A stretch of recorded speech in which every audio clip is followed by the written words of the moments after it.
Hi, and welcome to this final part of the course where we are going to talk about time. Now, when we talk about time in the context of panic attacks, there are three words that you need to keep in mind, and these three words are let time pass. Let time pass. So, in a way, if you look at it, you may feel that this is something passive. Let time pass. So, I don't have to do anything.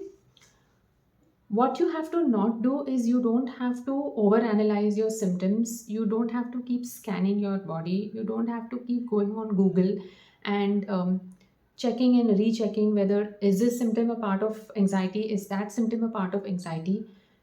You don't have to ask people how long did it take for your anxiety to go away. Did you take medications? Did you not take medications? Did your panic attacks keep coming back?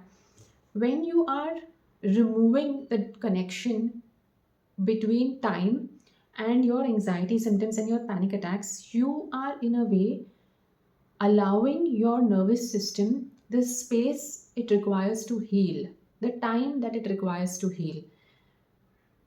Remember that it's not that you got stressed this moment and the next moment you had panic attacks or the next moment you had anxiety. That's not how it was, right?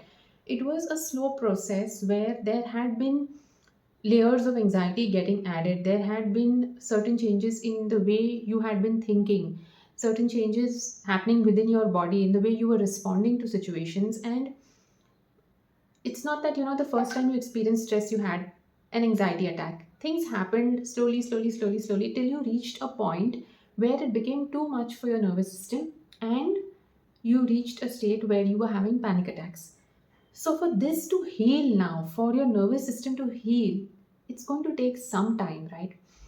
So, what do you do when you're giving your nervous system this time to heal? If you're not going to check the time and you're not going to see how many days it has been, how many weeks it has been, how many minutes the panic attack is now lasting, you just keep repeating the principles that you have learned.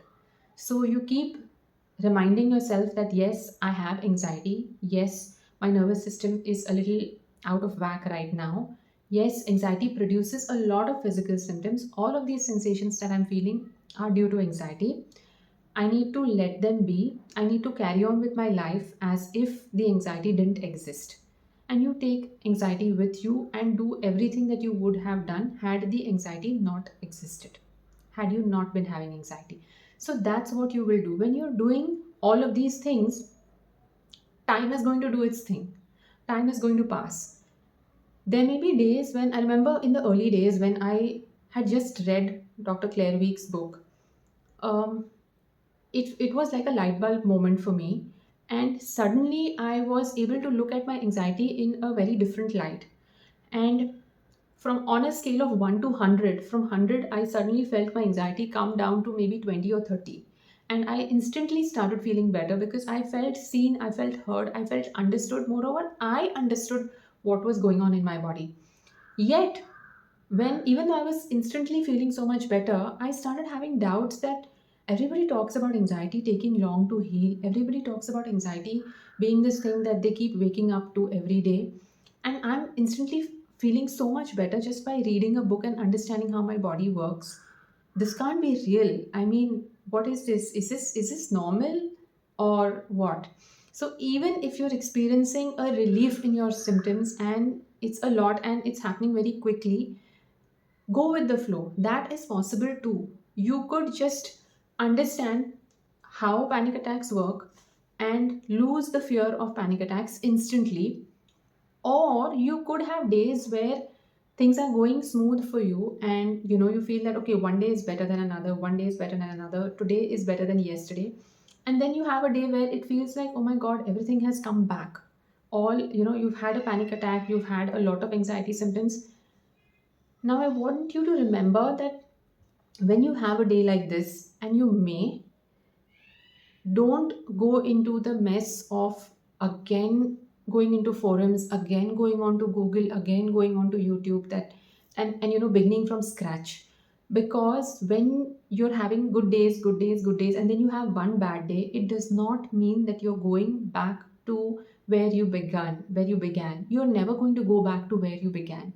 It's like when you're learning to walk. Every day, every step that you take, it's teaching your body and your brain this important life skill that you're going to use for the rest of your life. So every time you fall, it's not that you have gone back to zero and you're starting from there. You are learning. Your brain has not forgotten what it's learned, your body has not forgotten what it's learned.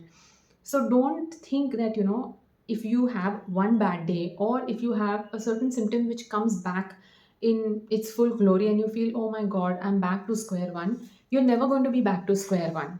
Okay, once you've started understanding how your body works, what anxiety does, you've started sitting with your symptoms, accepting that okay, this is all a part of anxiety, this is just what the stress hormones are doing, carrying on with your life as if the anxiety didn't exist. Once you start doing all of these things, even if you have a bad day, you are never going to go back to ground zero, you're never going to go back to square one. Your brain and your body has not forgotten the rewiring measures that you're taking.